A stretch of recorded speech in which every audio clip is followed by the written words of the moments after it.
Bien-aimés dans le Seigneur, bonjour, bonsoir. C'est le docteur Véracité KTN et en ce jour, nous poursuivons avec notre étude sur la communication divine, autrement dit, la communication.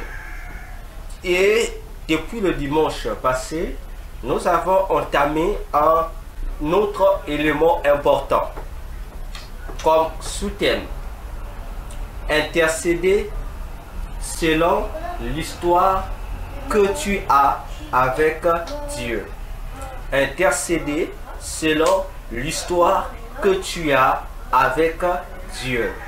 Aujourd'hui, avec la puissance de notre Dieu Sauveur Jésus-Christ, nous allons poursuivre cette étude pour pouvoir entrer en profondeur. C'est pourquoi nous bénissons ces instants dans le nom puissant de Jésus et qu'il, par son esprit, illumine davantage notre intelligence, qui nous donne la capacité de la compréhension, qui nous emmène dans la profondeur de ce qu'il veut que chacun de nous comprenne et apprenne à connaître. En vertu de ce qu'il a déclaré dans Jean 8:32, vous connaîtrez la vérité et la vérité vous affranchira. Béni soit Jésus, ce moment merveilleux du partage de ta parole. Nous disons Amen. Voilà, bien-aimés dans le Seigneur, nous prenons notre texte de base dans Apocalypse chapitre 4 du verset 1er jusqu'au verset 4e. Apocalypse 4, verset 1 jusqu'au verset 4. Lisons au nom de Jésus. Après ces choses, je regardais et voici une porte fut ouverte au ciel. Et la première voix que j'avais ouïe comme d'une trompette et qui parlait avec moi me dit: monte ici et je te montrerai les choses qui doivent arriver à l'avenir. Et sur le champ, je fis ravir ton esprit, et voici, un trône était posé au ciel, et quelqu'un était assis sur le trône. Et celui qui était assis paraissait semblable à une pierre de jaspe et de sardoine, et autour du trône paraissait un arc-en-ciel, semblable à une émeraude. Et il y avait autour du trône 24 sièges. Et je vis sur les 24 sièges, je vis plutôt sur les sièges 24 anciens assis, vêtus d'habillement blanc et ayant sur leur tête des couronnes d'or. Que Dieu bénisse sa parole. Bien-aimés,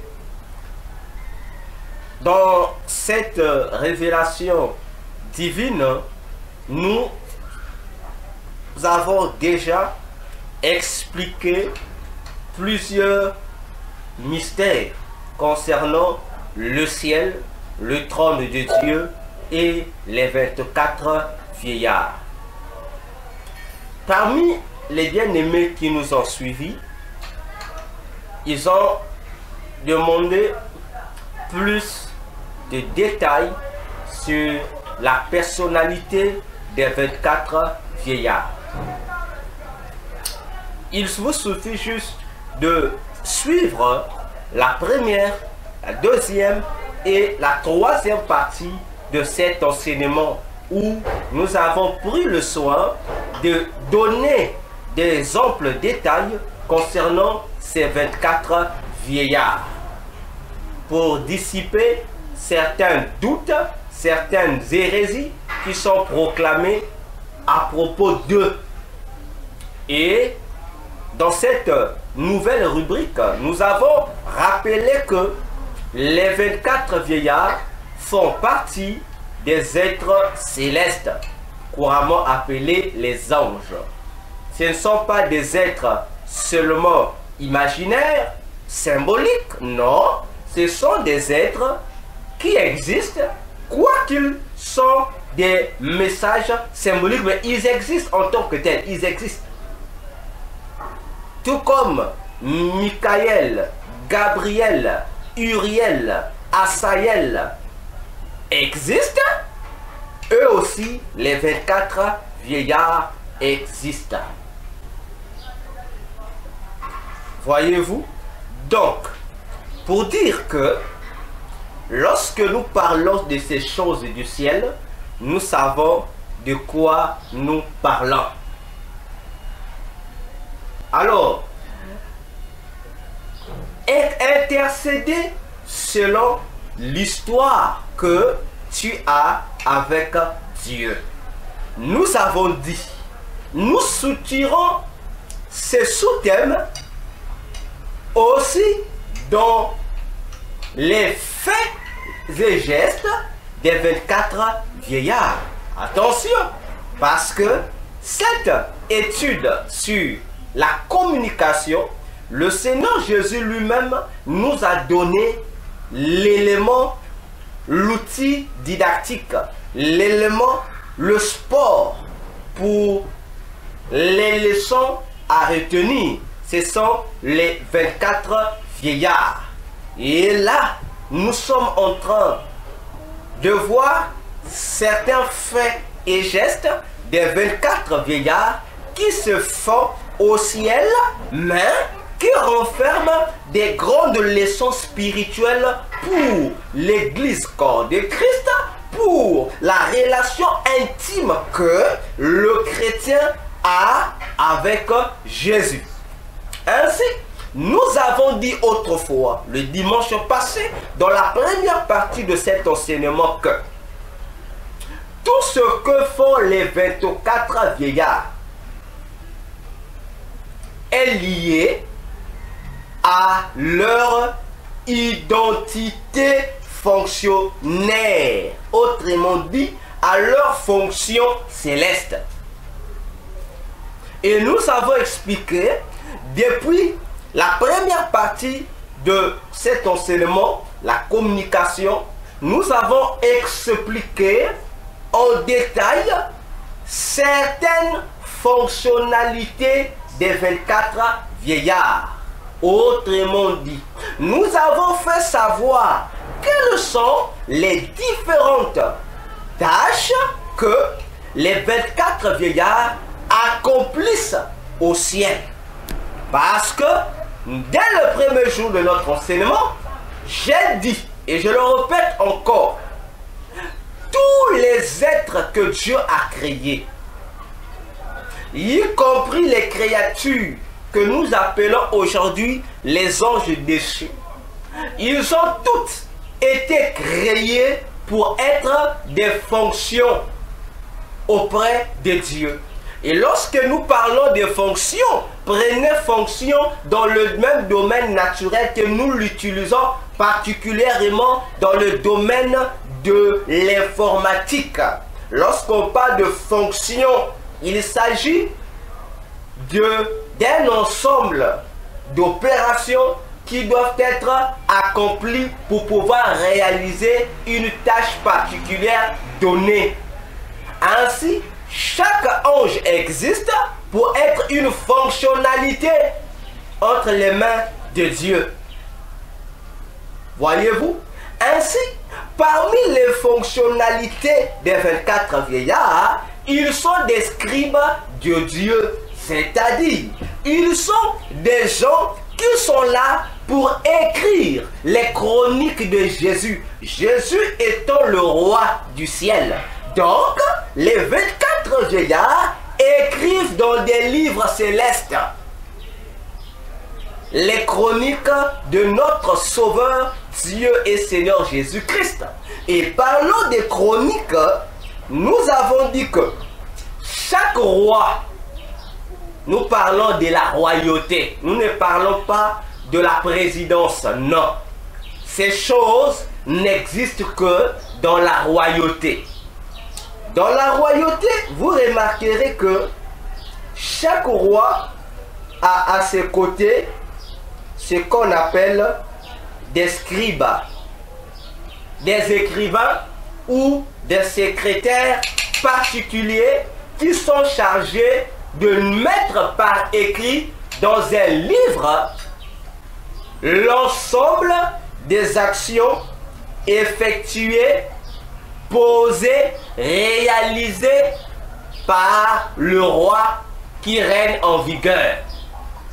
C'est ce qu'on appelle par les chroniques. Alors, bien-aimés, dans le Seigneur, nous devions comprendre ces histoires-là sur les chroniques. Voyez-vous? Donc, c'est pour permettre à ce que l'histoire d'un roi soit rédigée suivant l'ordre des temps. Comprenez?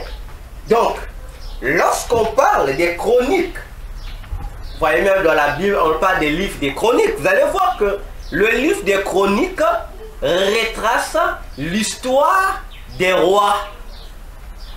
Et même dans les livres des rois et les chroniques, vous verrez, on vous dira par exemple, d'autres actions de tel roi ne sont-elles pas écrites dans les livres de chroniques du prophète tel? Voyez-vous? Pour dire que les chroniques sont des livres qui ne contiennent spécialement que l'histoire vécue par le roi en son temps. Voyez-vous? Et les scribes étaient là près du roi pour noter ces histoires-là. De même que au ciel, Jésus-Christ étant roi, les 24 vieillards sont aussi ses scribes qui notent l'histoire de Jésus par rapport aux différents temps qu'il a passé, qu'il passe et qu'il passera. Rappelez-vous, lui-même Jésus l'a dit dans l'Apocalypse. C'est lui qui était, c'est lui qui est et c'est lui qui sera. Donc, vous comprenez cela. Donc, Jésus est le même hier, aujourd'hui et éternellement. Et les 24 vieillards écrivent l'histoire du passé de Jésus. Les actions que Jésus a eu à faire, à réaliser dans le passé, et ils ont notifié. Ça fait partie de l'histoire de Jésus, de l'histoire de Dieu. Au présent, tel qu'aujourd'hui là, pendant que vous et moi, nous sommes ici sur la terre, là-bas aussi au ciel, il y a des actions que Jésus pose. Demain aussi, les actions qu'il posera demain seront également consignées dans des livres qui seront stockés au ciel. Voyez-vous? Or, dans ce que nous appelons les actions réalisées, posées par Jésus, notre roi, vous remarquerez que certaines actions ne le concernent que lui-même personnellement. Tandis que d'autres actions le concernent, lui, Jésus, avec le bénéficiaire de certaines de ses actions. Je répète, dans l'histoire de Jésus, il y a deux volets. Un volet qui ne concerne que Jésus-Christ et lui-même, c'est-à-dire, ça ne concerne que Dieu dans ses différents attributs qui font sa divinité. Et dans ces différents attributs majeurs qui font la divinité de Jésus, vous avez trois relations qui s'installent. Vous avez la relation du Père, vous avez la relation du Fils et vous avez la relation du Saint-Esprit.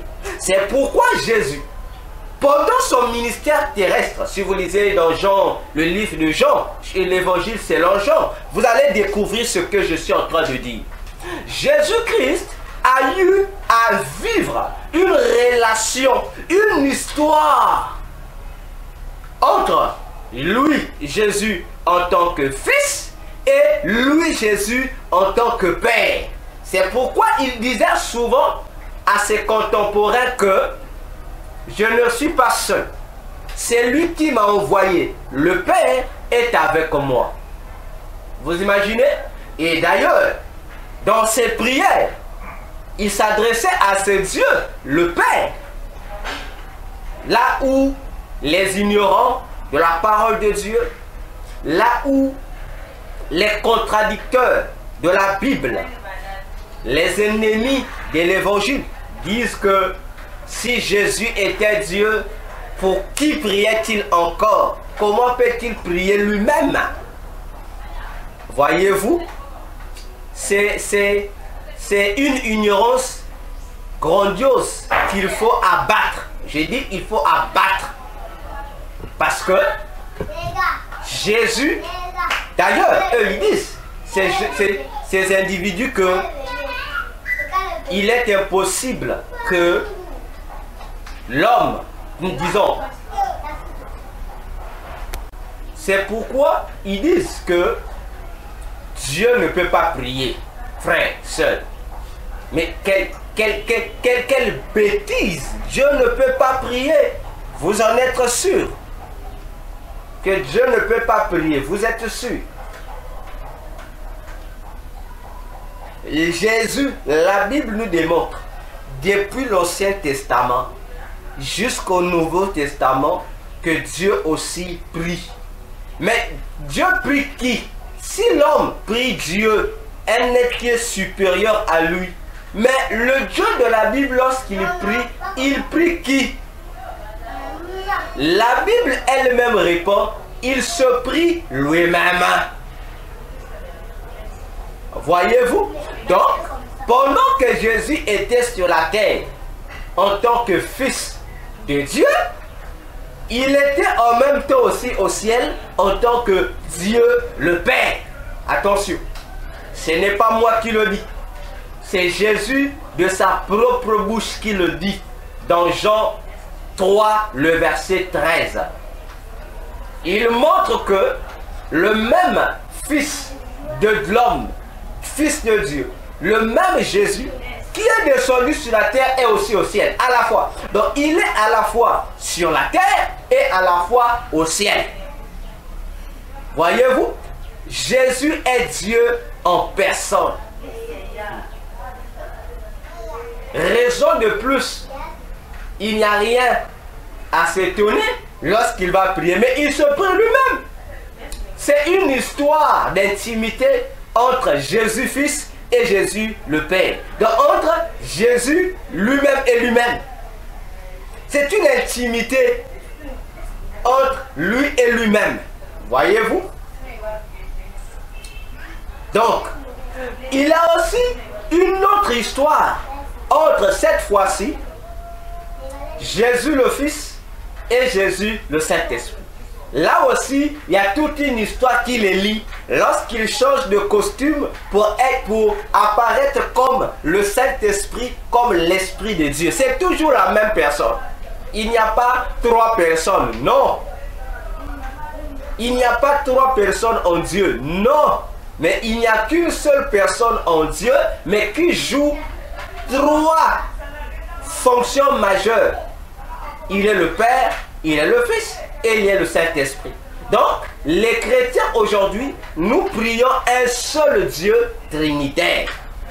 J'ouvre une parenthèse ici parce que lorsqu'on emploie le mot Trinité ici, en tout cas, ça crée des dégâts dans les églises où il y a une forte tendance dans les églises chrétiennes qui disent que la Trinité n'existe pas, elle est diabolique. Que le Dieu de la Bible n'est pas trinitaire. Non, mes frères, non, mes soeurs. Penser de la sorte montre que nous avons un grand souci avec la signification des mots que nous employons. Attention. Je dis attention. Le mot Trinité, je dis bien, le mot Trinité ne figure pas dans la Bible, oui. Mais cela ne veut pas dire que, puisque ce mot ne figure pas dans la Bible, que nous allons dire que la doctrine sur la Trinité est satanique. Là aussi, je dis faux. Parce que toute la Bible nous montre, noir sur blanc, les preuves sur la Trinité dans la Bible. La Trinité n'est qu'un mot pour expliquer un phénomène. Dans la Bible, il n'y a pas, dans la Bible que nous lisons, il n'y a pas le mot Christologie. Ah oui, il n'y en a pas dans la Bible là. Christologie n'existe pas dans la Bible. Ecclésiologie n'existe pas dans la Bible là. Mais on en parle. Donc ne confondons pas le mot. Ne créons pas la guerre des mots vains. Comprenons d'abord le mot là veut dire quoi. Lorsqu'on parle de Christologie, ça veut simplement dire l'ensemble des enseignements qui concernent spécialement Jésus. C'est tout. Étymologiquement, le mot Trinité veut dire un en trois. Je répète, le mot Trinité veut dire un en trois. Vous comprenez? Donc un en trois. C'est que veut dire étymologiquement le mot Trinité. Voyez-vous? Mais attention, il existe plusieurs trinités. Ah oui, il existe plusieurs trinités. Une personne qui se manifeste sous trois formes, ça s'appelle Trinité. Voyez-vous? Aussi, trois personnes qui forment un seul tout, ça s'appelle aussi Trinité. Et oui, donc, nous avons dans le monde deux types de Trinité. Il y a une Trinité où on a trois individus complètement et absolument différents qui s'assemblent pour former un seul bloc. Ça s'appelle Trinité. Dans toutes les langues, ça s'appelle Trinité. Et d'un côté, vous avez une Trinité où nous n'avons pas trois individus différents, mais nous avons seulement un seul individu, mais qui se manifeste sous la forme de trois personnes différentes. C'est une Trinité. Alors, lorsque nous disons que le Dieu de la Bible, Jésus-Christ, il est un Dieu, il est une Trinité, nous ne disons pas qu'il y a trois personnes en Dieu. Non, nous prenons la Trinité dans l'autre sens, où nous voyons une seule personne qui se manifeste en trois personnes. Comprenons bien le mot. Il n'y a pas trois personnes en Dieu, non. La Trinité qui évoque trois personnes en Dieu, dans la linguistique, si je prends dans la langue française, ça s'appelle le tritéisme. Vous comprenez maintenant? Ça s'appelle le tritéisme, c'est-à-dire la combinaison de trois dieux. Or, dans le cas de Jésus, ce n'est pas trois dieux, un Dieu le Père, un Dieu le Fils et un Dieu le Saint-Esprit qui se sont réunis pour former un seul Dieu. Faux. Et voilà dans quelle Trinité on vous enseigne. Cette Trinité, c'est une Trinité qui est fabriquée, qui est utilisée, qui est employée dans le satanisme. On retrouve ça dans les religions du diable, dans les églises sataniques. Voyez-vous? C'est là qu'on retrouve cette Trinité. Or, la Trinité prônée, enseignée par la Bible, c'est une Trinité dans le sens où c'est un seul Dieu qui se manifeste sous trois individus différents. Un seul Dieu. C'est comme une personne, un acteur qui joue un triple rôle dans un même film. On ne parlera pas de trois personnes. Comme ça, c'est une seule personne seulement. Voyez-vous? Pour dire, nous devons faire attention avec certains débats inutiles dans les églises. Je ferme la parenthèse. Pour dire que ça, c'est la première partie de l'histoire de Jésus qui n'engage que Jésus et ses différents attributs. La deuxième partie de l'histoire de Jésus concerne Jésus et ses créatures, c'est-à-dire Jésus et l'ensemble des êtres célestes comme terrestres qu'il a créés. Et cette histoire-là aussi est notifiée par les 24 vieillards parce qu'elle fait partie de l'histoire des chroniques de Jésus, le roi du ciel. Alors, les 24 vieillards, tout ce qu'ils font est lié à leur identité de scribe, dans notre cas en espèces. Lorsqu'il faudrait que eux adorent, ils adorent en fonction de leur statut de scribe, en fonction de l'histoire de Dieu avec l'homme, et ils adorent à base de cela. Lorsqu'il faut aussi que eux intercèdent, ils intercèdent aussi en faveur de l'histoire qui relie Jésus avec lui-même. Jésus ou Jésus avec ses créatures. Voyez-vous, c'est ici que nous invitons l'Église corps de Christ, à savoir imiter l'intercession des 24 vieillards.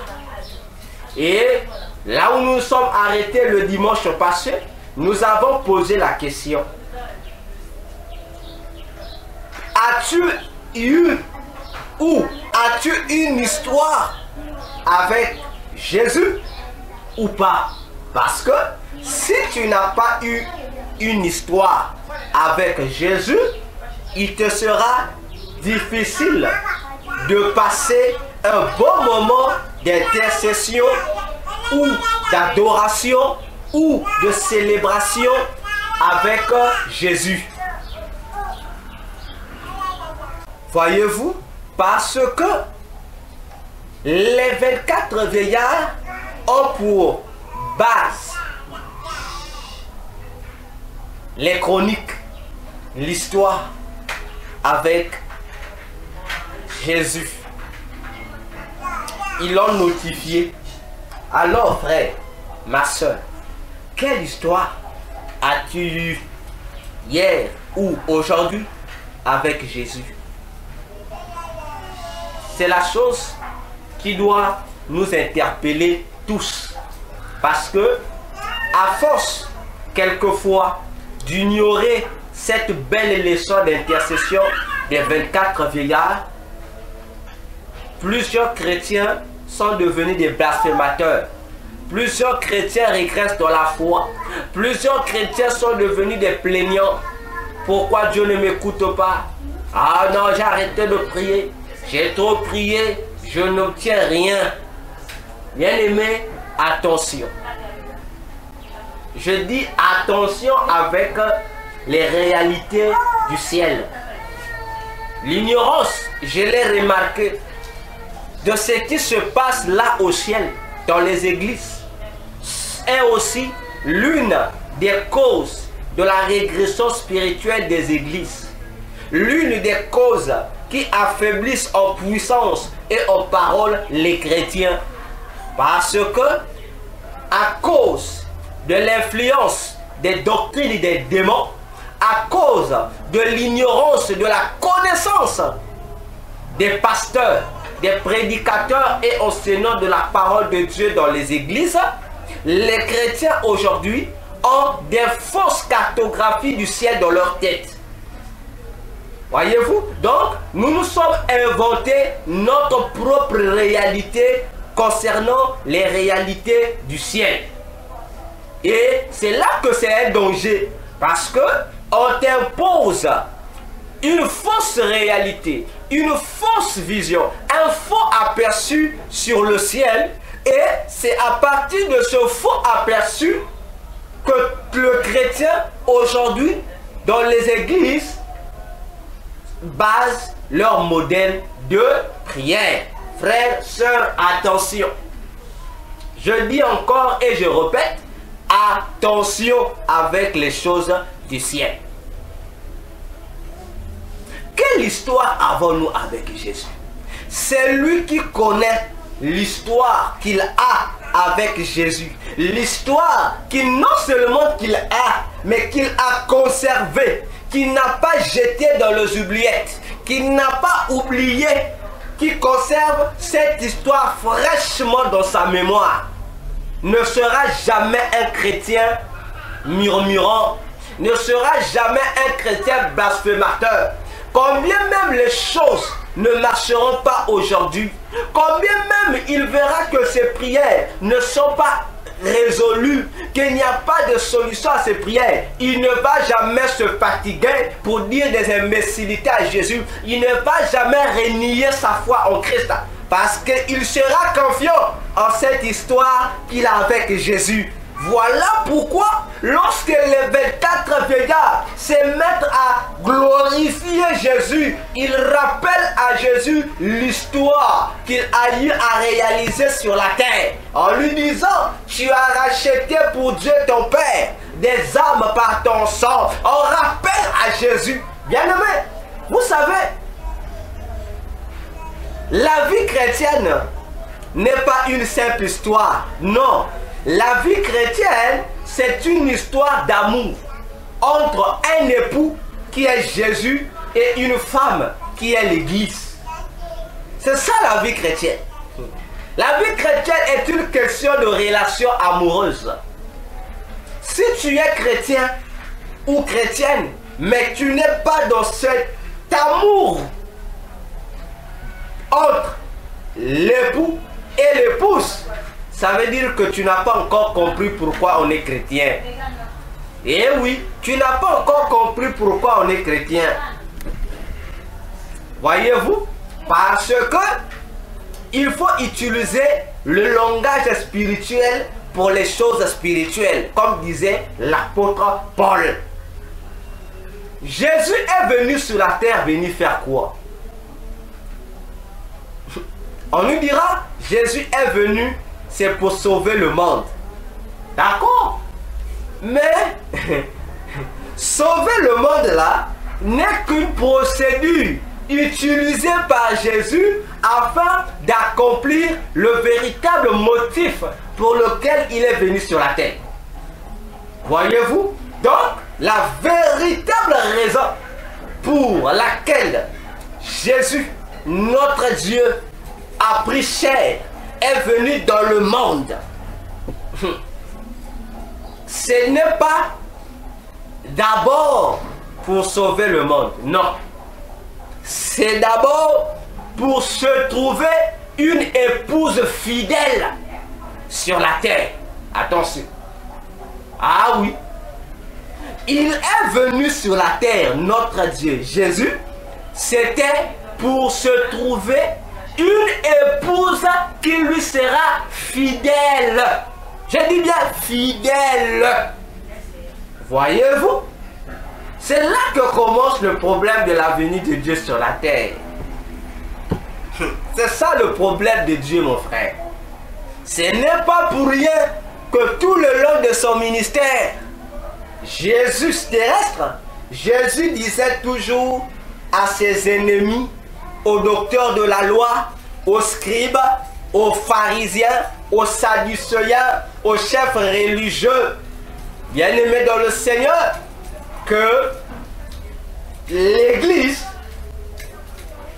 c'est son épouse et que lui, il est l'époux de l'Église. Vous comprenez, hein? Donc Jésus était venu chercher une épouse. Attention l'Église. Je dis attention. Ah oui, je dis attention. Nous allons prendre une écriture.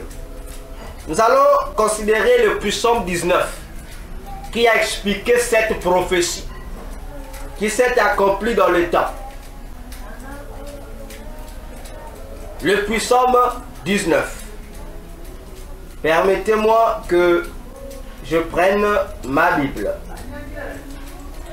Dans le psaume 19, commençons du verset 1er.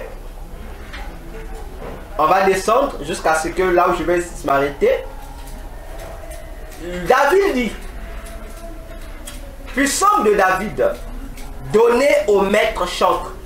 Les cieux racontent la gloire du Dieu fort, et l'étendue donne à connaître l'ouvrage de ses mains. Frère, suivons attentivement les mystères que David est en train de dévoiler ici dans son cantique.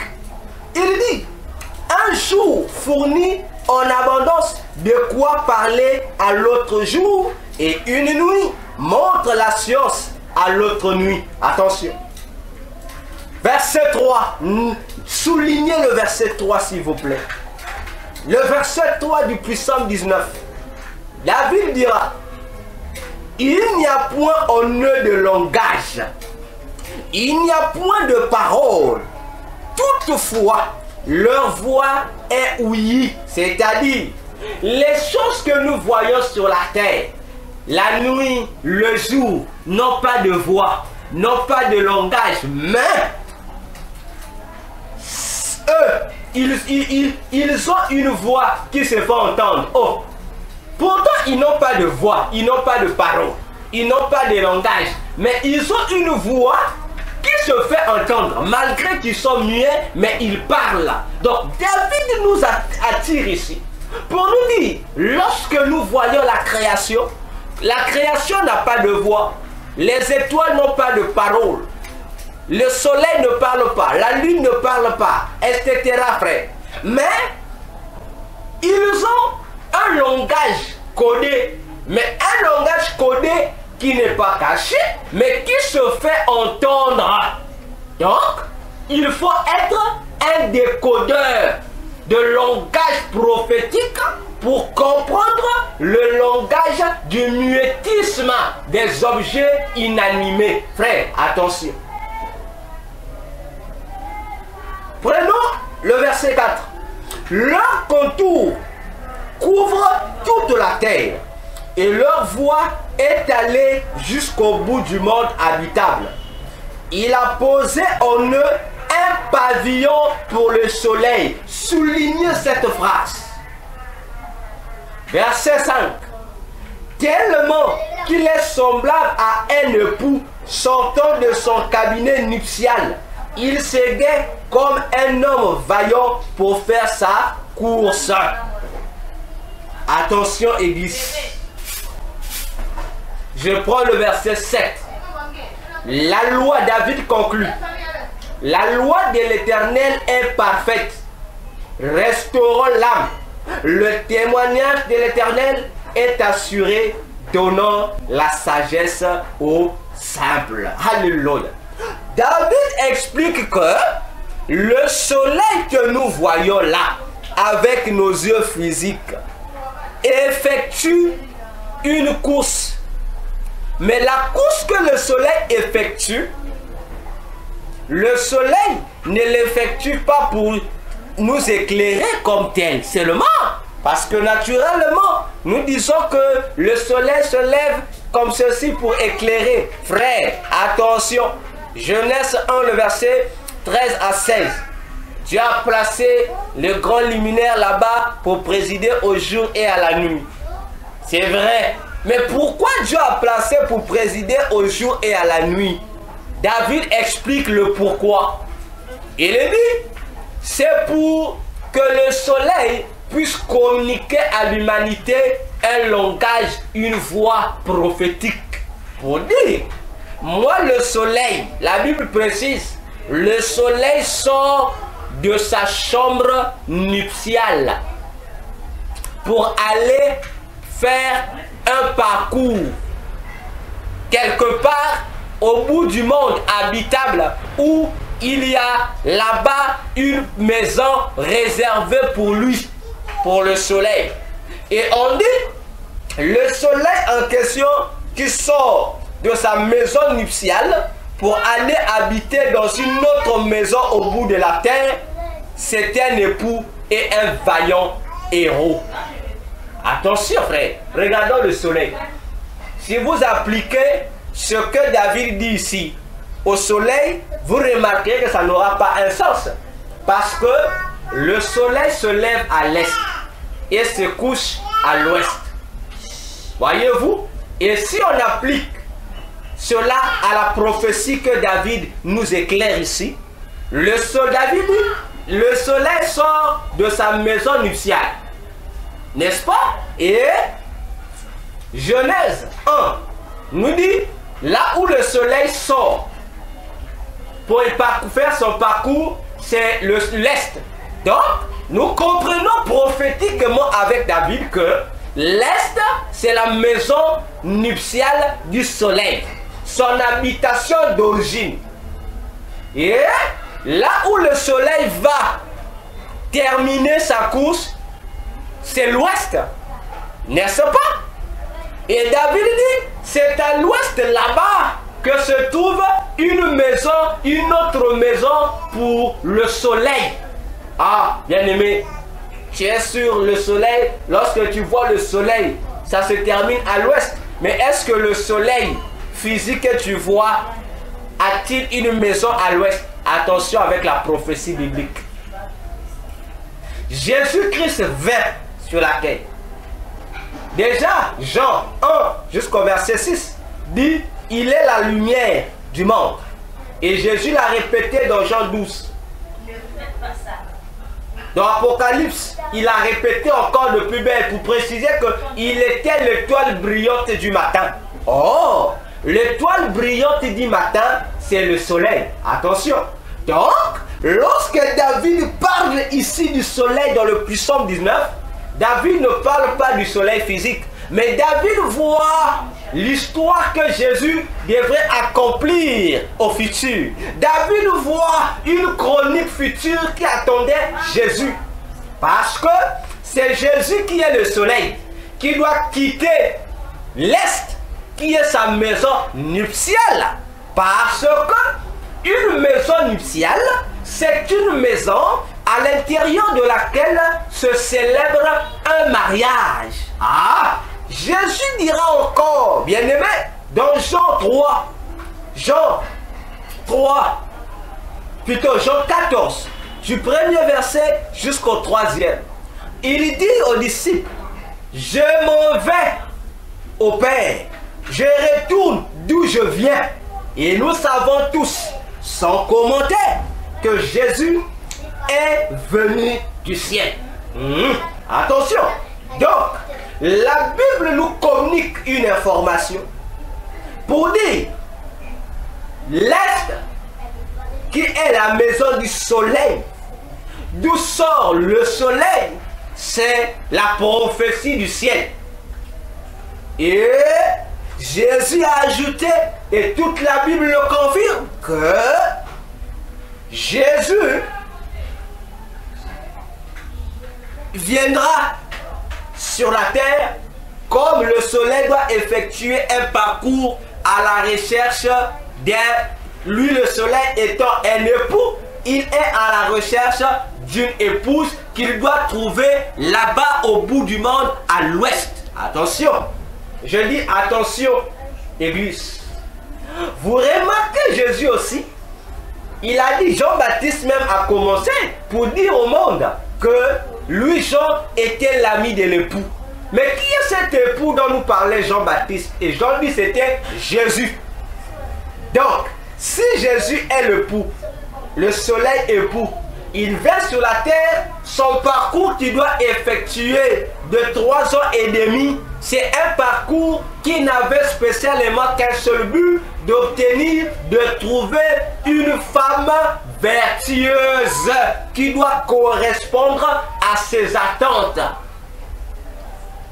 Voilà pourquoi, lorsque Jésus arrive sur la terre, il commence cette recherche de la femme parmi les siens, les juifs. Il n'en trouve pas. Il ne trouve pas une femme juive qui le convenait, qui lui convenait. Alors, qu'est-ce que Jésus va faire? Il doit terminer sa course au bout du monde. Attention, parce que lorsque la Bible parle prophétiquement du bout du monde, la Bible parle d'un territoire, d'un peuple qui n'est pas juif. Attention, Jésus le dit lui-même. Il a dit aux disciples, acte 1, 8 à 10, restez à Jérusalem, une puissance surviendra sur vous. Vous allez recevoir la vertu de l'Esprit de Dieu. Vous serez mes témoins, d'abord à Jérusalem, dans la Judée et à Samarie. Et puis il dit, jusqu'aux extrémités de la terre. Attention, pour les connaisseurs d'Israël, le pays d'Israël, à l'époque de Jésus, n'était divisé en 3 grandes parties.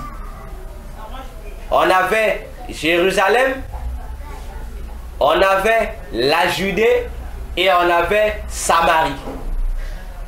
Ce n'est pas notre détail d'aujourd'hui. Ce n'est pas notre histoire d'aujourd'hui. Ça aussi, ça fait l'objet d'une autre étude qui est déjà en vue. Voyez-vous? Donc Jésus dit, les disciples devaient être témoins, d'abord chez lui les Juifs, en Israël, et puis hors d'Israël. C'est là-bas que la finalité du témoignage devrait être faite. Alors, Jésus étant le soleil achève toujours sa course où? Le soleil achève sa course là-bas. Ou à l'ouest, n'est-ce pas? Or, l'ouest veut dire coucher du soleil. Tandis que l'est veut dire lever du soleil. Et lorsque Jésus naît, le sacrificateur Zacharie, père de Jean-Baptiste, la Bible dit, poussé par l'Esprit, il va déclarer dans ses confessions que dans Luc 1, du verset 69 du verset 68 jusqu'à la fin, quelque part il dit que Jésus était le soleil levant qui venait de visiter Israël. Ainsi, la Bible nous informe encore par les évangiles que Jésus est mort au coucher du soleil. Frère, faisons attention avec la Bible. Hein? On dit dès la 6e heure jusqu'à la 9e heure, il y eut l'obscurité. Parce que Jésus était le soleil qui éclairait le monde et le soleil était en train de mourir. Comment en plein midi il peut avoir obscurité? Parce que cette obscurité informait prophétiquement à l'humanité que le soleil s'apprêtait à entrer où? À entrer à l'ouest, à entrer dans le territoire de l'ouest, parce que c'était là qu'il devait trouver une épouse non juive qui était conforme à ses attentes. Voilà pourquoi lorsque Jésus meurt, le voile du temple qui séparait le lieu saint au lieu très saint se déchira, comme pour dire, désormais ma maison ne sera plus ici en Israël, mais ma maison doit être hors d'Israël. C'est pourquoi il ajouta à la femme samaritaine que ça ne sera plus ni à Jérusalem qu'on va adorer, ni à Samarie, mais en esprit et en vérité. Église, faisons attention. Donc, Jésus était un époux. Il est venu chercher une épouse et il a trouvé cette épouse et il a appelé l'église. Voilà pourquoi toute la Bible souligne qu'il y a une différence grandiose entre l'église et Israël. Ce n'est pas le même peuple. C'est pourquoi on dit, dans l'église, il n'y a ni juif, il n'y a ni grec.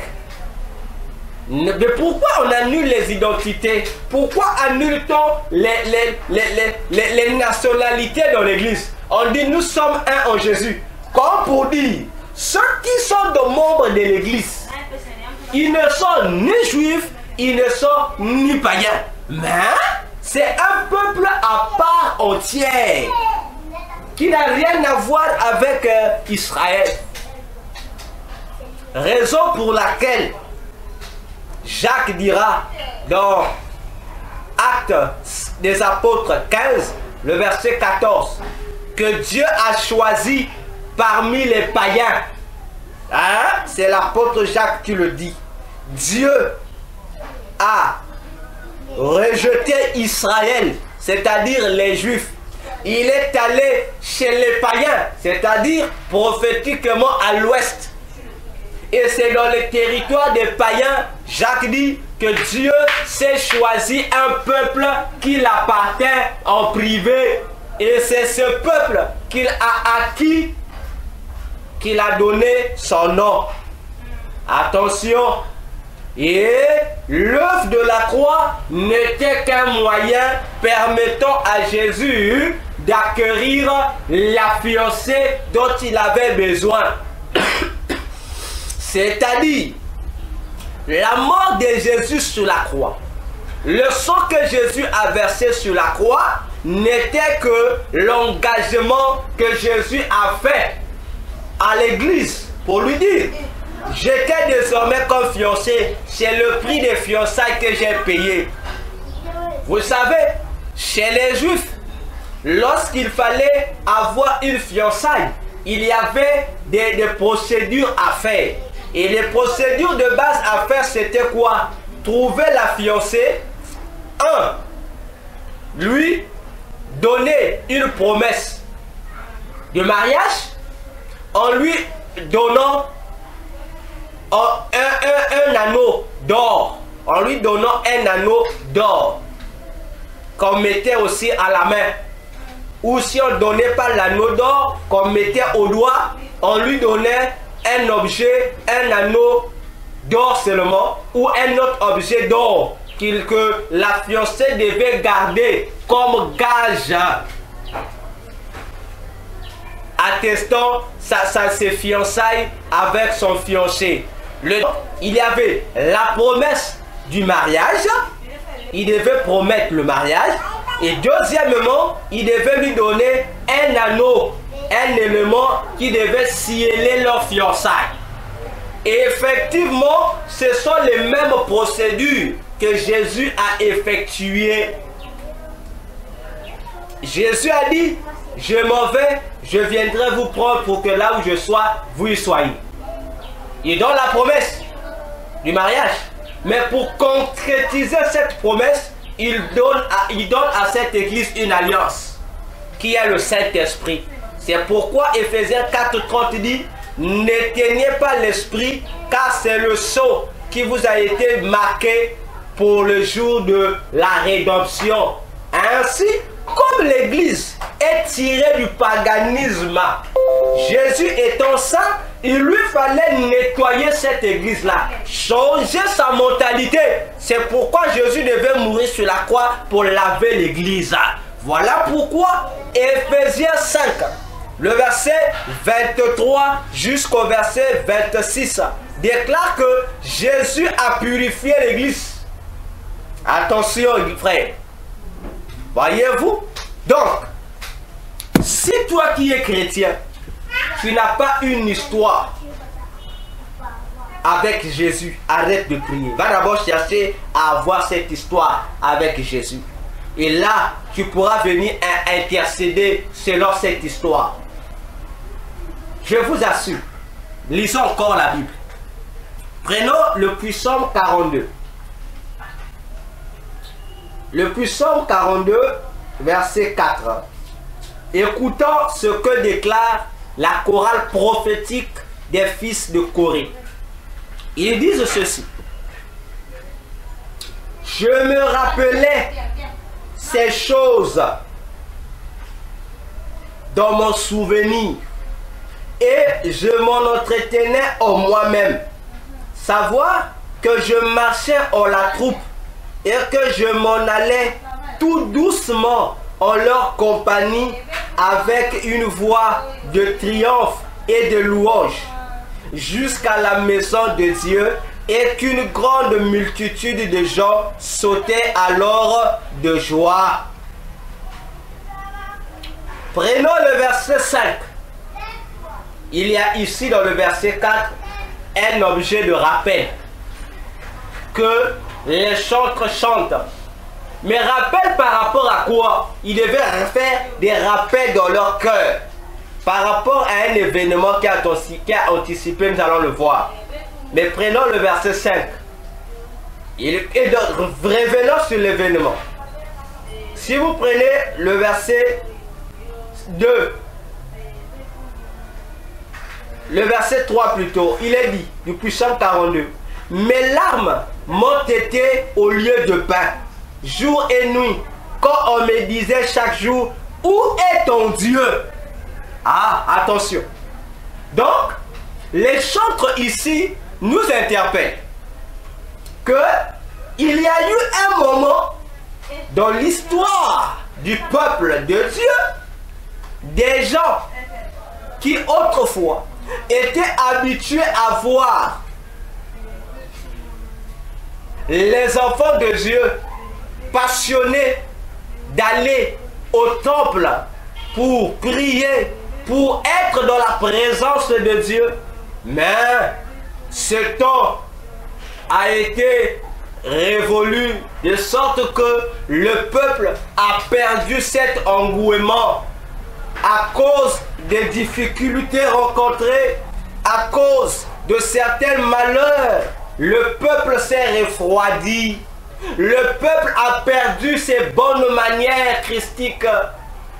Au lieu d'être ce peuple toujours honoré, toujours joyeux, toujours là prêt à plaire au Seigneur, le peuple a fané, le peuple s'est profané, le peuple s'est livré au culte des soucis, au culte des inquiétudes du siècle présent. Le peuple s'est fondu dans les larmes, des larmes, non pas des larmes de joie, mais des larmes de regret. Les larmes de regret pour savoir pourquoi j'ai pris, pourquoi suis-je devenu chrétien, pourquoi ai-je accepté Jésus.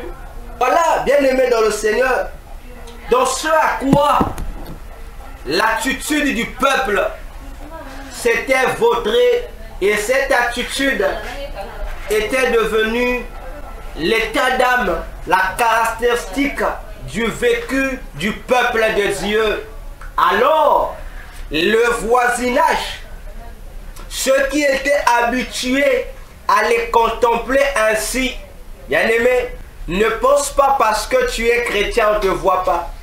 Chaque fois que tu vas à l'église, il y a des gens qui font semblant de ne pas te prêter attention, mais ils te voient. Ils savent que toi tu pries. Ils savent que toi tu pries à telle église. Ils savent que toi, lorsque tu sors comme ceci, tu vas pour une sortie simple ou tu vas pour l'œuvre de Dieu. Ils savent. Il y a autour de nous, dans nos quartiers, dans nos villes, des gens qui nous observent sans même que nous-mêmes, que nous puissions nous en rendre compte. Et ces gens-là, frères, ce sont des gens qui ne prient pas, des païens. Oui, mon frère, ma soeur, toi qui m'écoutes, le païen est là, il t'observe. Le païen sait faire la différence entre lui qui ne prie pas et toi qui prie. Le païen te voit. Oui, ne pense pas que lorsque tu passes, même si tu ne salues pas les gens, qu'on ne t'a pas vu, on t'a vu, on te connaît. Oui, oui, on te connaît. Ici, déclare les chantres de Corée, le peuple de Dieu a été surpris de se faire interpeller par les païens, de se faire interpeller par les gens qui ne suivaient pas leur mouvement chrétien, par les gens qui les laissaient aller prier et eux-mêmes faisaient des choses qui n'honoraient pas Dieu. Ils ont constaté que vous, nous qui nous disons enfants de Dieu, nous avons perdu notre ancienne motivation de prier. Ils l'ont constaté. Ils ont constaté ta froideur spirituelle. Ils ont constaté et remarqué et analysé que toi, tu n'es plus bouillant pour le Seigneur. Que toi, tu n'es plus un chrétien zélé pour Jésus, mais tu es devenu un chrétien faible, un chrétien négligent, un chrétien qui est devenu identique à eux qui sont des païens. Ah! ils se sont écriés contre le peuple de Dieu en leur disant, où est votre Dieu? C'est la question que chacun de nous ce matin doit se poser. Le païen te dit, toi tu souffres, tu commences à renier Jésus. À cause des difficultés que tu traverses, tu commences à dire des bêtises sur Jésus. Tu commences à calomnier même la parole de Dieu. La Bible que tu tiens entre tes mains. La Bible que tu as achetée avec ton propre argent. Tu commences à utiliser le langage des démons. Que la Bible, c'est seulement l'histoire des hommes. Moi, je ne suis pas Job. Job a vécu ça, c'était Job. Moi, je ne suis pas Job. Ah non, c'est que la Bible avait dit. En tout cas, ça ne me concerne pas. Moi, c'est moi, mon frère, ma soeur. La Bible dit, l'apôtre Paul, les choses qui ont été écrites dans l'Ancien Testament n'ont pas été écrites pour le plaisir. Non. Le Saint-Esprit n'a pas inspiré aux gens ces choses-là pour le plaisir. Mais c'est pour une cause. Laquelle, la cause et la raison sont que ces choses qui se sont passées dans l'Ancien Testament soient pour nous des exemples. Pour nous, les gens d'aujourd'hui. Ça doit nous servir d'exemple. Donc, si le Saint-Esprit a inspiré que l'on écrive l'histoire de Job, c'est parce que Dieu a vu que l'histoire que lui, Dieu, a intimement eu à avoir avec Job est une histoire qui fait partie désormais de ses chroniques à lui, et que ces chroniques-là serviront de guide pour son futur peuple qui est aujourd'hui toi et moi. Donc, en disant que tu n'es pas Job, sache que tu es en train d'insulter Jésus. Tu es en train de te moquer de Dieu, parce que Dieu sait que tu n'es pas Job, mais toi aussi, tu traverses une situation qui est identique, qui est semblable à celle de Job. Même si les conditions de cette situation sont différentes de la sienne ou des nôtres. Mais c'est une situation de malheur.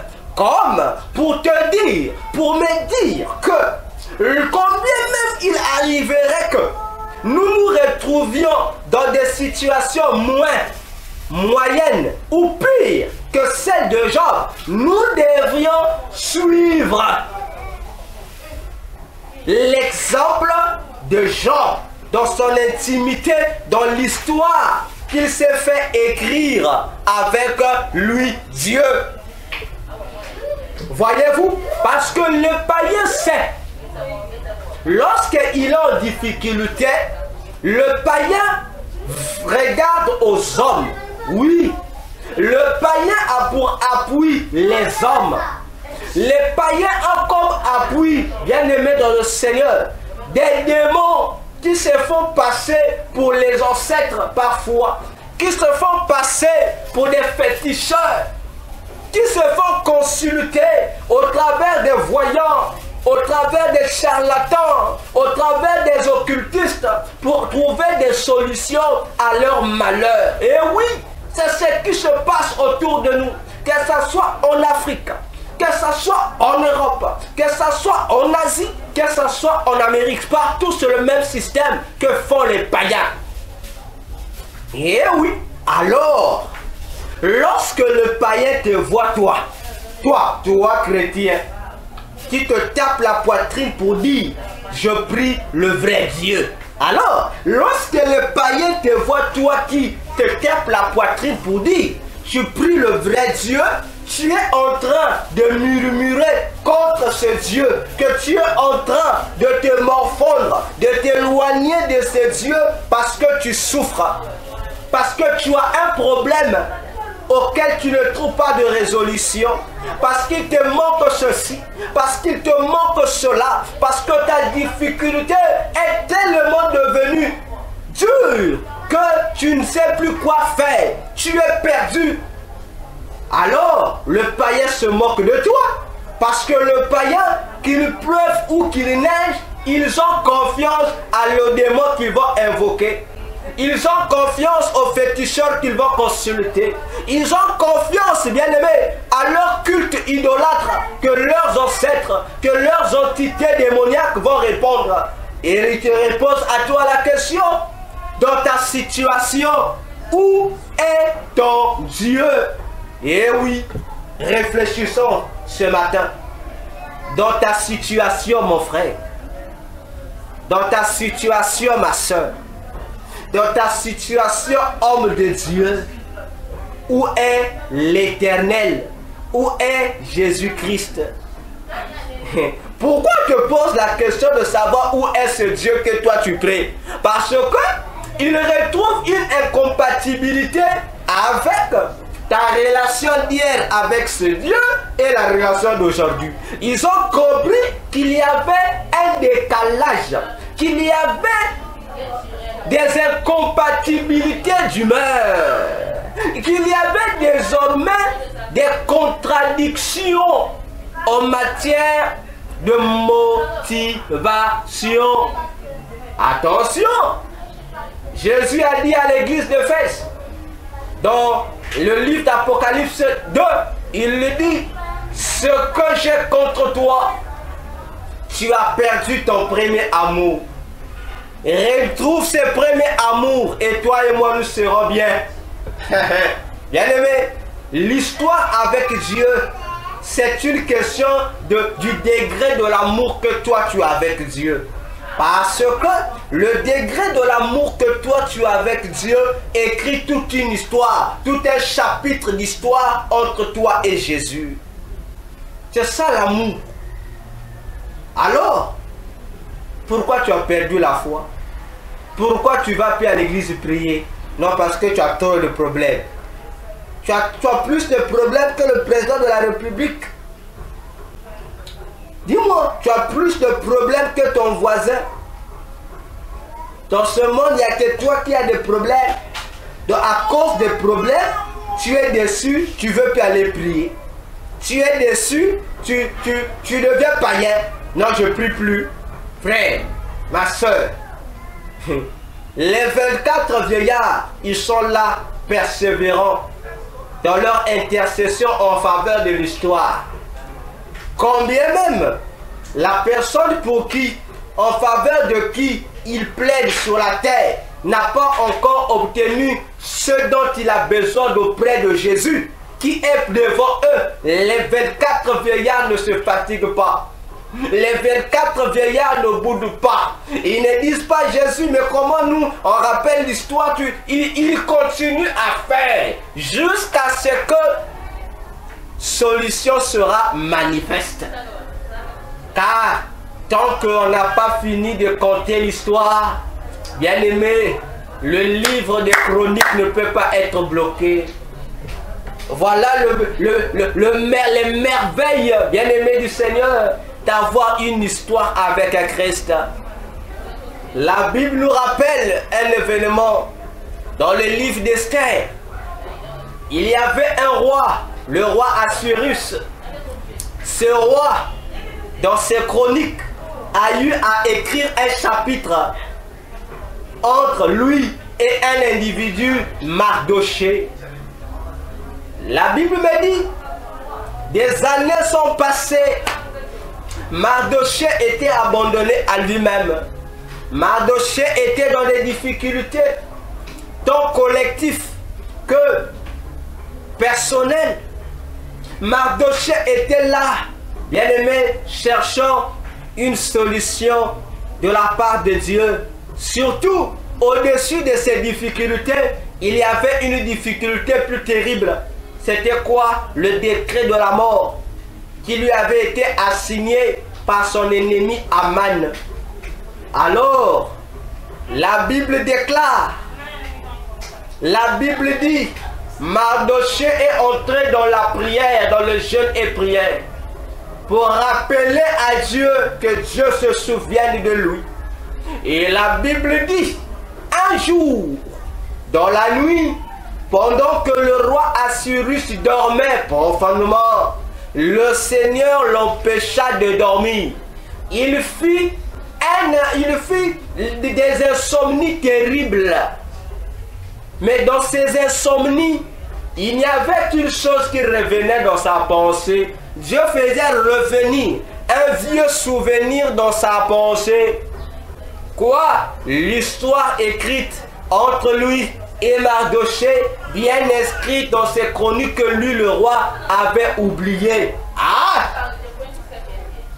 Et lorsqu'il s'est souvenu de cette histoire, la Bible déclare, il a appelé les gens de sa maison, il a appelé ses serviteurs, il a appelé ses chroniqueurs, il leur a demandé, par rapport à cette histoire qui a été écrite entre moi et Mardochée, qu'avons-nous donné en récompense à ce Mardochée?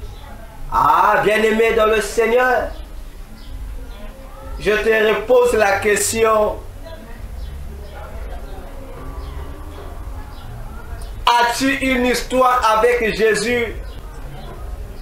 As-tu une histoire avec Jésus?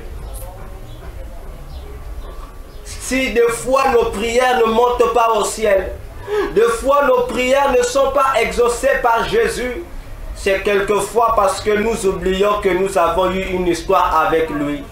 Nous oublions que nous avons une histoire avec lui. Et chaque fois que tu as une histoire avec Jésus, sache-le que derrière cette histoire, il y a un bénéfice, il y a une récompense que toi tu dois avoir. Car la Bible nous précise que il n'y a personne qui a rencontré Dieu et qui est resté tel. Attention, lorsqu'on rencontre Dieu sur son chemin, que ce soit dans le bon moment, dans le mauvais moment, l'objectif à la fin, cette rencontre avec Dieu doit te laisser quelque chose.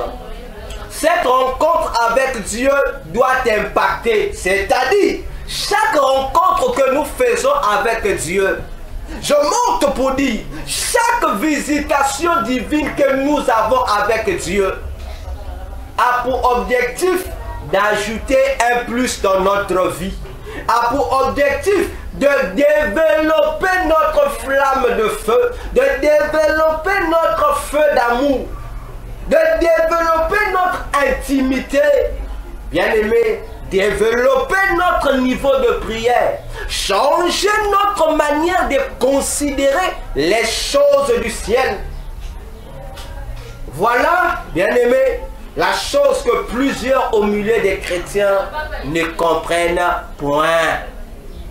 On l'a dit, Mardochée a eu une histoire avec le roi Assyrus, mais il n'avait jamais obtenu le bénéfice de cette histoire. Être inscrit dans la chronique du roi, bien-aimé, c'est un privilège. Parce que lorsqu'on fera mention de cette partie de la vie du roi, on fera aussi mention de toi. Alléluia. Alléluia. Alors, lorsqu'on fait mention de toi dans la chronique que tu as avec Jésus, quelle est la mention? Est-ce qu'on parle de toi en bien ou en mal? Ça aussi, ça a souligné.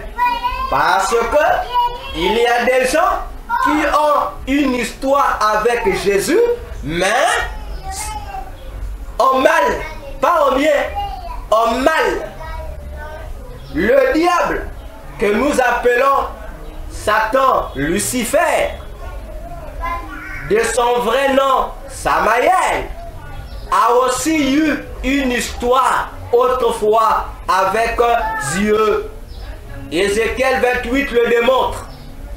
Malheureusement, cette histoire n'a pas un bon bénéfice. Cette histoire n'a pas une bonne récompense vis-à-vis du diable. Parce que la récompense qu'il a dans cette histoire, c'est qu'on parle de lui en mal. Et la récompense qu'il obtient, c'est quoi? C'est la malédiction. C'est quoi? C'est le rejet loin de la face de Dieu. Or, toute personne qui a une histoire avec Dieu dont le bénéfice est positif, bien aimé, cette positivité te fait bénéficier de la faveur des bénédictions de Dieu. Alors, voilà comment, lorsqu'on va regarder l'histoire, on va reconsulter l'histoire. Les chroniqueurs vont répondre au roi. Il avait fait ceci, cela pour toi. Il avait contribué à la longévité de la vie du roi. Qu'est-ce qu'on lui donne? On lui donne pour récompense la fonction d'être la main du roi, c'est-à-dire d'être le premier ministre du roi. Bien aimé, les choses sur l'intercession sont très sérieuses. Je dis, les choses dans l'intercession sont très sérieuses au ciel. Comment adores-tu Dieu? Présente à Jésus l'histoire que tu as eue avec lui. Présente à Jésus l'histoire que tu as eue avec lui. Oh, bien-aimé, les fils de Corée ont été interpellés par les païens. Où est votre Dieu? Écoutez la conclusion. Écoutez la conclusion qui est donnée au verset 5 du psaume 42. Bien-aimés, suivez-moi attentivement. Le psaume 42, toujours le verset 5e. Les chantres de Corée donnent la conclusion. Mon âme, eh oui, pourquoi t'as-tu et frémis-tu au-dedans de moi? Attends-toi à Dieu, car je le célébrerai encore.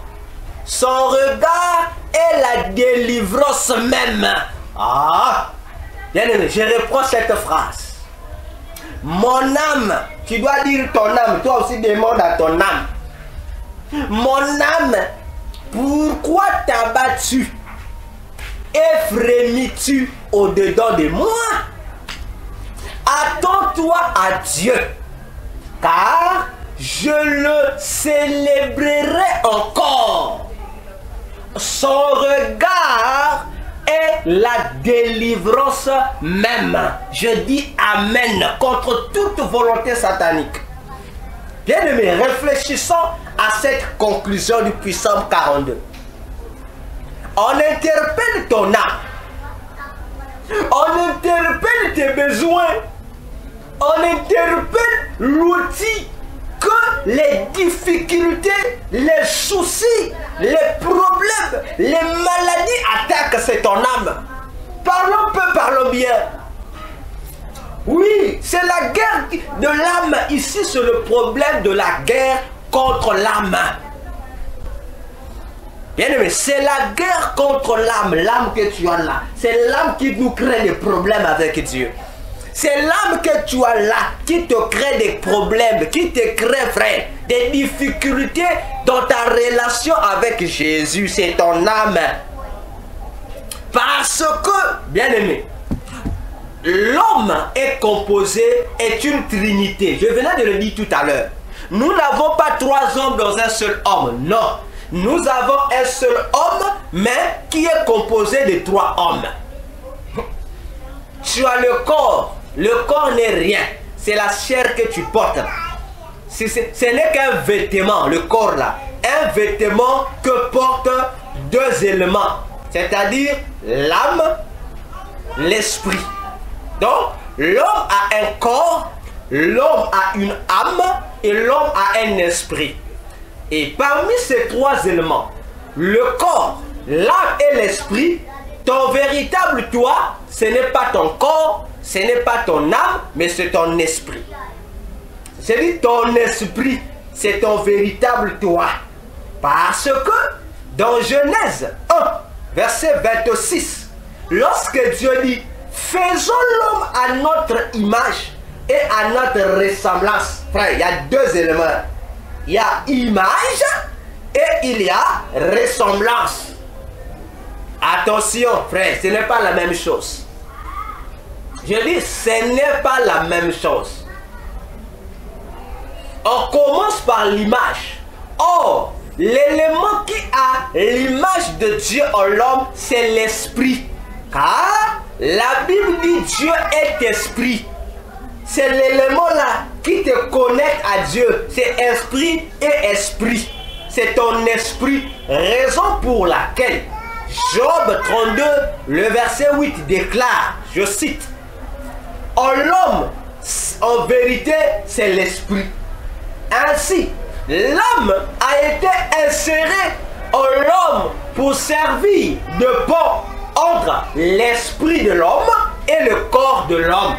Donc, l'âme est comme un médiateur qui favorise le contact entre l'esprit qui est l'homme intérieur et le monde extérieur, le corps. Maintenant, depuis que le péché s'est incrusté dans le monde, le péché a modifié le fonctionnement du corps de l'homme.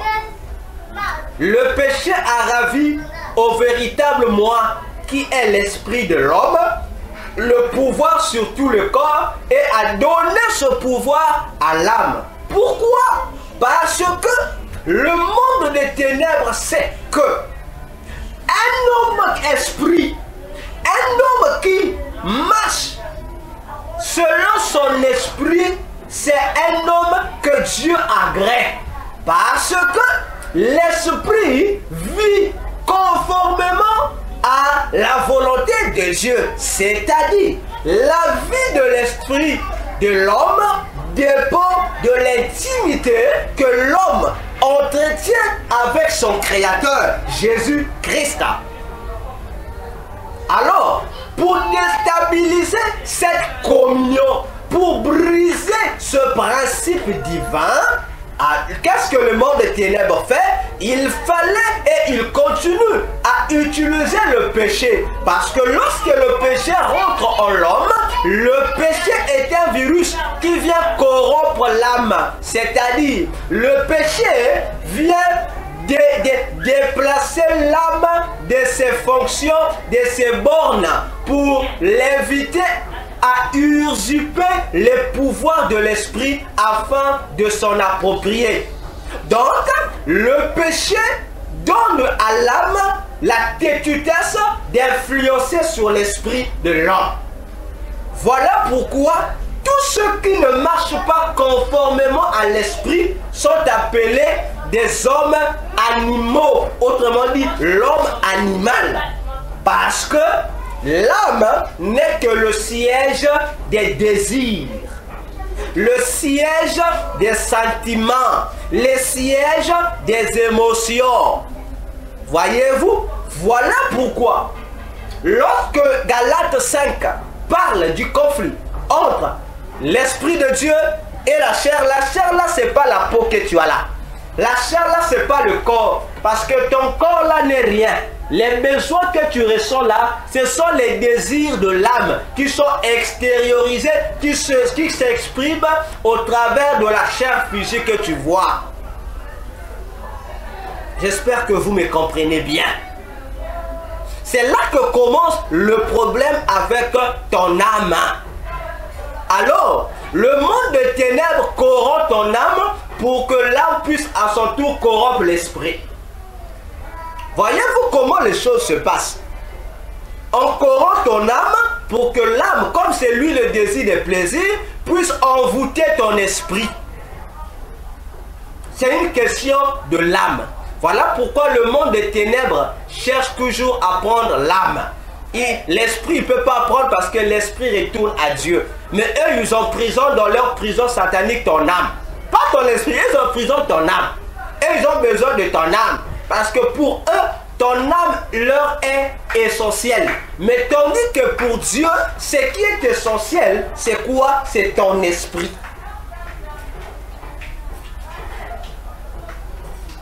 N'est-ce pas? C'est pourquoi Jésus a dit à Gethsemane, l'esprit est bien disposé, mais la chair est faible.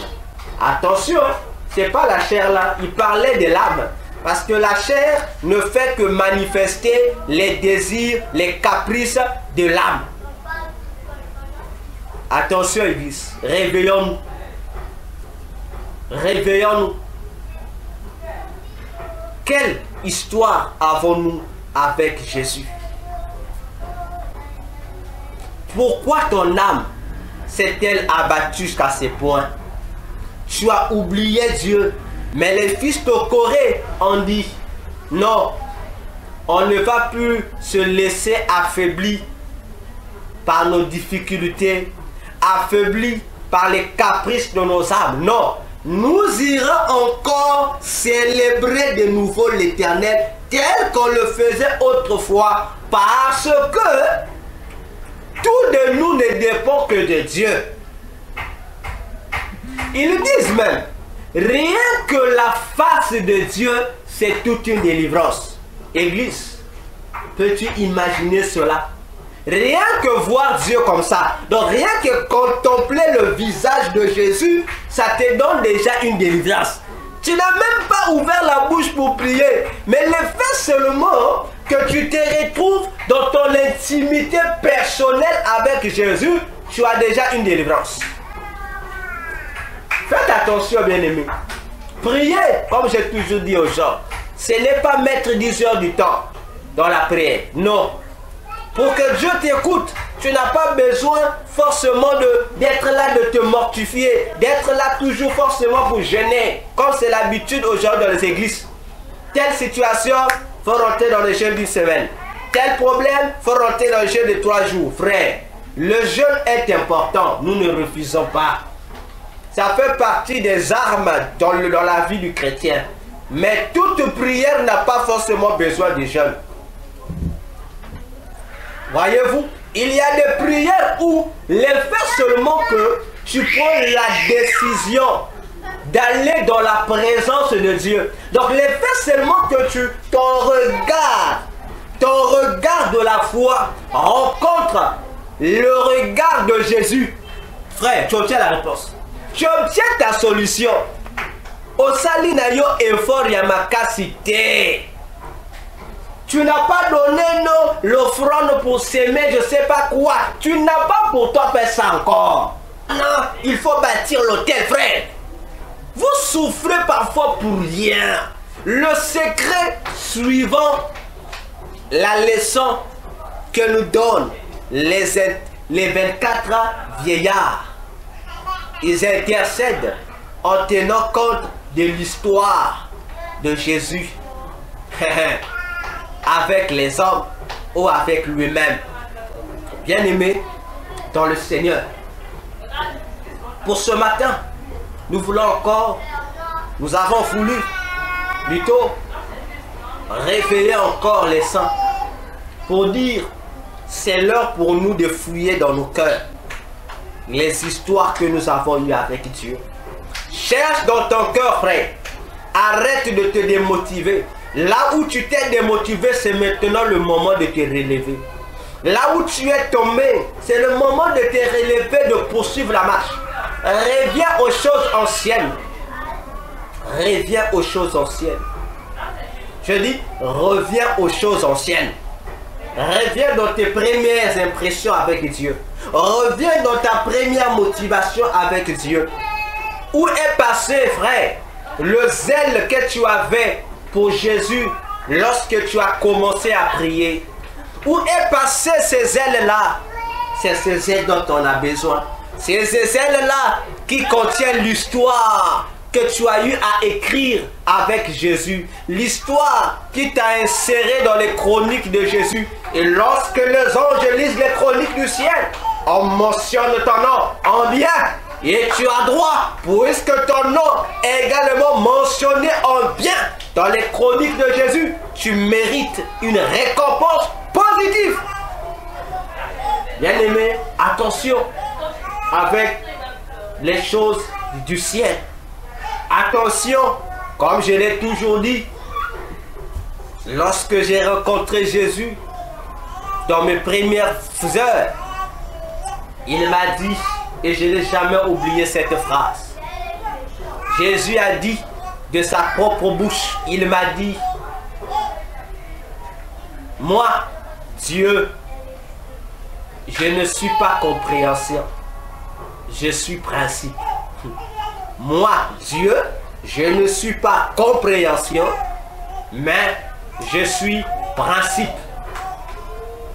Parce que, il disait cela, les gens, les chrétiens dans les églises ont l'habitude de dire, Dieu va comprendre. Non, Dieu va me comprendre. Mais Jésus te dit, il ne va pas te comprendre aussi longtemps que toi tu n'as pas compris que lui n'est pas comprendre, mais lui c'est le respect des principes. Vivre avec Dieu, marcher avec Jésus, c'est se soumettre et obéir aux principes qu'il a établis. Alors, bien-aimés, c'est l'heure où chacun de vous, chacun de nous, chacun de ceux qui vont me suivre, maintenant ou plus tard, cherche quelle histoire tu as avec Jésus. Prends cette histoire, prends ces histoires lorsque tu intercèdes en faveur de cette histoire. Rappelle à Dieu ce qu'il a eu à faire avec toi hier. Il est capable de le faire aujourd'hui. Ton Jésus est vivant. Ton Jésus, je te dis, il est vivant. Et il est avec toi. Il te connaît. Il marche parfois à côté de toi, tu ne le vois pas. Parce que ton regard est fixé vers autre chose. Est fixé vers des fausses visions. Vers des faux raisonnements. Jésus est avec toi. Apprends à faire vibrer les histoires que tu as eues avec lui dans ta prière, dans ton intercession, et tu verras qu'il agira. Il agira sans même que tu ne transpires. Il agira lorsque tu comprendras ces choses. Voilà pourquoi, bien-aimé dans le Seigneur, l'ennemi, le diable, n'aime pas lorsque j'explique ces choses. Voilà pourquoi il crée autour de moi des situations, des santé, des conditions qui m'empêchent de prêcher la parole, qui m'empêchent de faire entendre les oracles de Dieu. Parce que, je vous assure, le ciel est vrai. Ce n'est pas seulement une histoire à raconter, mais le ciel est une vie qu'il faut vivre. Parce que, je le répète toujours, tout ce qui existe au ciel est une leçon de vie pour le chrétien. Est une leçon de vie pour toute personne qui entretient une relation avec Jésus. Tout ce qui existe au ciel est un message d'amour que Jésus nous donne. Le trône de Jésus est tout un message que Jésus nous communique. La beauté du ciel, non, je n'ai pas bien parlé. Les beautés diversifiées du ciel sont des messages pour le bien-être de notre esprit. Alors, bien-aimés, ces choses que j'annonce, je l'ai toujours dit, faites-en bon usage. Parce que les temps arrivent. Vous chercherez à écouter ces choses. Vous aurez besoin de quelqu'un à côté de vous pour vous ouvrir le rouleau, pour ouvrir vos yeux, pour que vous puissiez comprendre les merveilles de la parole de Dieu. Nous ne serons plus là. Et l'ennemi aussi ne vous permettra plus d'écouter ces choses-là. Ce temps arrive, même sur YouTube. Les vrais enseignements qui amènent les gens à Christ seront enlevés. Je dis et je le répète, les enseignements qui conduisent les gens à Christ qui ramènent la foi des chrétiens à Christ seront bannis sur YouTube. Aujourd'hui, vous allez douter, comme d'habitude, mais le jour où ça va s'accomplir, vous reviendrez encore pour me donner raison. C'est déjà en vue. Le monde de ténèbres prépare cela déjà, c'est en vue. Ils sont en train seulement de trouver les voies et moyens. Comment entreprendre, ils vont l'utiliser. Et on va laisser sur les chaînes YouTube des prédications et des prédicateurs et des youtubeurs qui vous parlent de tout, mais dans le fond de leur contenu ne vous amène pas à Christ. Là, on va laisser. Mais là où ils sentiront que telle chaîne YouTube, tel youtubeur, tel prédicateur, tel enseignement, telle prédication, tel témoignage dégage des ondes qui amènent les gens à être connectés aux ondes divines, frère, ça sera interdit. Vous me direz comment? Je vais finir par cette phrase pour vous dire que tout ce que nous faisons pour le compte de Jésus dégage une chaleur spirituelle que tout le monde satanique et le monde de Dieu voient. Que tous les mondes spirituels voient. Ils savent que telle chaleur dégagée est divine, telle chaleur dégagée n'est pas divine et satanique. Ça appartient au monde des ténèbres. Ils savent.